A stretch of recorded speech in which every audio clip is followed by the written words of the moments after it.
on avait une compagnie qui s'appelait PRP. Moi et mon associé, on a continué à faire des gros jobs. Puis, évidemment, le béton, ça se faisait pas l'hiver. Fait l'hiver, je faisais de la course de motoneige. J'ai coursé plusieurs années pour Bombardier, pour Polaris, pour ski roule avec Gilles Villeneuve, qui était mon coéquipier. Moi, c'est l'année de gagner le championnat du monde. Le World Speed Record à West Yellowstone, Montana.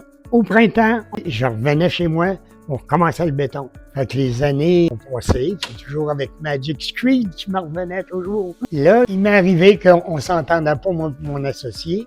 J'ai décidé de me dissoudre. Mais là, PRP était rendu gros, avait une quarantaine d'employés. Mais tous les employés ne voulaient pas revenir là en arrière parce qu'eux autres, ils avaient le job, c'était assuré. Il y a 2 hommes qui ont décidé de s'en venir pour moi. 2. Fait que là, dans ma tête à moi, j'avais déjà commencé à faire la machine pour travailler à un seul homme au lieu de 2.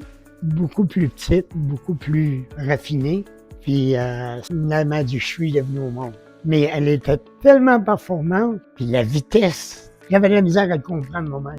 C'était vraiment exceptionnel. Disons que j'ai tombé pile. Là, couler des dalles de 15 000, 20 000 pieds, ce qui se coulait à peu près à 15, 18 hommes, 20 hommes, à 4 hommes, on faisait le même ouvrage. Première Magic Street, elle ressemblait. C'était quoi la différence? Le prototype ressemblait à ça, mais elle était en acier. Elle n'était pas en aluminium à ce moment-là. Elle était pneumatique, on peut dire.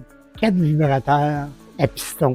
J'avais commencé à la produire puis la vendre moi-même. Et puis, il y en a qui disaient on était obligé de laisser le compresseur à l'extérieur. Toujours la hausse qui traînait. Fait qu'à fin de compte, on a décidé de s'en venir au gaz. Premier moteur à gaz, on l'avait mis très bas, à la hauteur de la lame.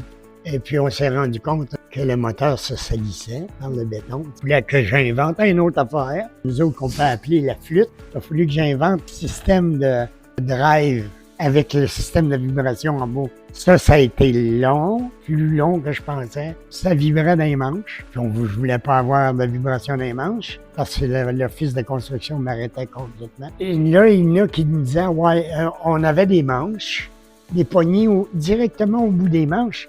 Ce qui faisait qu'on avait un angle qui n'était pas parfaitement pour tout le monde. Fait que j'ai dû m'ajuster sur un set de poignées qui fait 360 degrés d'un bord et 360 degrés de l'autre bord. Il faudrait peut-être les emmener chauffantes aujourd'hui.